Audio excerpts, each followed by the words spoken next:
Hello, പുതിയൊരു വീഡിയോയിലേക്ക് എല്ലാവർക്കും സ്വാഗതം. അപ്പോൾ ഇന്നത്തെ വീഡിയോയിൽ നമ്മൾ കസ്റ്റമറിനെ ആകർഷിക്കാനായിട്ട് നമ്മുടെ ടൈലേഴ്സ് ഡെയിലി ഉപയോഗിക്കുന്ന ട്രിക്സുകളാണ് ഇന്നത്തെ വീഡിയോയിൽ പറയാനായിട്ട് പോകുന്നത്. അപ്പോൾ ഒരു തയ്യൽ നല്ലതായി ചെയ്യുന്നത് മാത്രം പോരാ, കസ്റ്റമറിനെ നമ്മൾ വീണ്ടും വീണ്ടും നമ്മളിലേക്ക് ആകർഷിക്കണം. അതാണ് ഒരു മികച്ച ടൈലറിൻ്റെ വിജയം എന്ന് പറയുന്നത്. ഇന്ന് വലിയ ബൊട്ടീക്കുകളിൽ പോലും ഡെയിലി യൂസ് ചെയ്യുന്ന ചെറിയ ചെറിയ ട്രിക്സാണ് ഞാനിന്ന് പറയാനായിട്ട് പോകുന്നത്. ഈ ട്രിക്സ് ഫോളോ ചെയ്ത് നിങ്ങളുടെ സ്റ്റിച്ചിങ്ങിന് ആളുകൾ തന്നെ അഡ്വർടൈസ്മെൻറ്റായി മാറും. അതിൽ ഒന്നാമത്തെ കാര്യം എന്ന് പറഞ്ഞാൽ കസ്റ്റമറിനെ കേൾക്കാനായിട്ട് നിങ്ങൾ ശ്രദ്ധിക്കുക.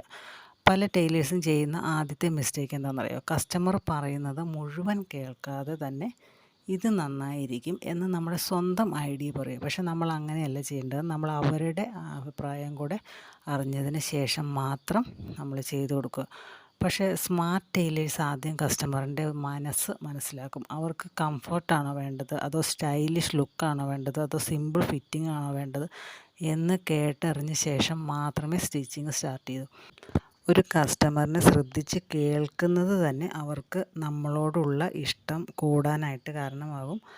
അടുത്ത കാര്യം എന്ന് പറഞ്ഞാൽ ചെറിയ ഫിനിഷിങ് ഡീറ്റെയിൽസാണ്. അതായത് വലിയ വലിയ ഡിസൈൻസ് ഒന്നും വേണ്ട, പക്ഷേ നല്ല ക്ലീൻ ആൻഡ് ഫിനിഷിംഗ് ആയിരിക്കണം കേട്ടോ.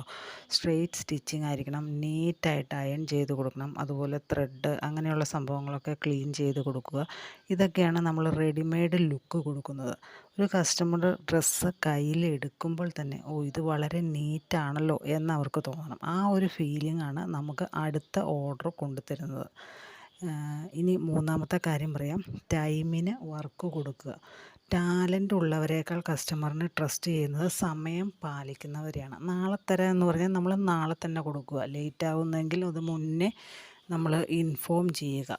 ട്രസ്റ്റ് ബിൽഡ് ചെയ്യാൻ ഏറ്റവും പവർഫുള്ളായിട്ടുള്ള ട്രിക്കാണ് നമ്മുടെ പങ്ക്ച്വാലിറ്റി എന്ന് പറയുന്നത്. ഇനിയിപ്പോൾ നാലാമത്തെ കാര്യം എന്ന് പറഞ്ഞാൽ നമ്മുടെ സ്വീറ്റായിട്ടുള്ള ബിഹേവിയറാണ്.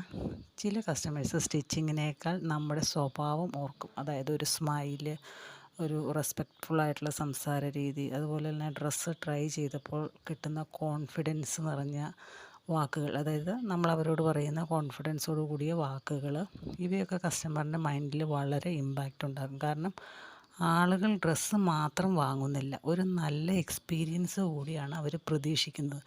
അപ്പോൾ അവരെ ഒന്ന് അഭിനന്ദിക്കാനായിട്ട് നമ്മൾ ശ്രമിക്കണം. ഇനി അഞ്ചാമത്തെ കാര്യം എന്ന് പറഞ്ഞു കഴിഞ്ഞാൽ പ്രൊഫഷണൽ ടൈലേഴ്സ് യൂസ് ചെയ്യുന്ന ഒരു സീക്രട്ട് ട്രിക്സ് എന്താണെന്നറിയാമോ? അവർ എക്സ്പെക്റ്റ് ചെയ്യുന്നതിൽ നിന്നും ഒരു ചെറിയ എക്സ്ട്രാ കൂടി നൽകുക. അതായത് ഇപ്പോൾ ഒരു മാച്ചിങ് ആയിട്ടുള്ള ലേസ് ഡീറ്റെയിലിംഗ് അവർ പറയുന്നതിനേക്കാൾ കുറച്ചുകൂടി, അതായത് ഒരു പടി കൂടി നമ്മൾ മുന്നിൽ നമ്മുടെ സ്റ്റിച്ചിങ് കൊണ്ടുചെന്ന് എത്തിക്കണം. അതുപോലെ തന്നെ നല്ല ബെറ്ററായിട്ടുള്ള ഫിറ്റിംഗ് ഐഡിയാസ് ആയിരിക്കണം. നല്ല ക്ലീൻ ആയിട്ടുള്ള പാക്കേജിങ് ആയിരിക്കണം. അല്ലെങ്കിൽ ഒരു താങ്ക് യു പോലും അവരെ ഇമ്പ്രസ് ചെയ്യിപ്പിക്കാൻ മാത്രം മതി. ഈ ഒരു ചെറിയ കാര്യങ്ങളാണ് കസ്റ്റമർ നിങ്ങളെ മറ്റുള്ളവരിൽ നിന്ന് വേറിട്ട ഒരാളായിട്ട് കാണാനായിട്ട് സാധിക്കുന്ന കാര്യങ്ങൾ.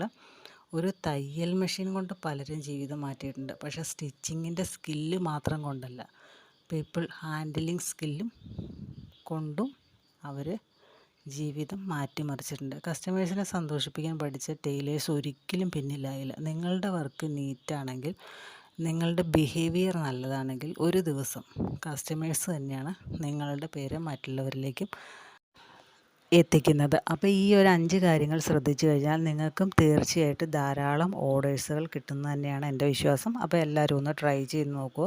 അപ്പോൾ ഇത്രയേ ഉള്ളൂ. പുതിയ വീഡിയോയുമായിട്ട് നമുക്ക് അടുത്ത ദിവസം തന്നെ കാണാം. Thanks for watching.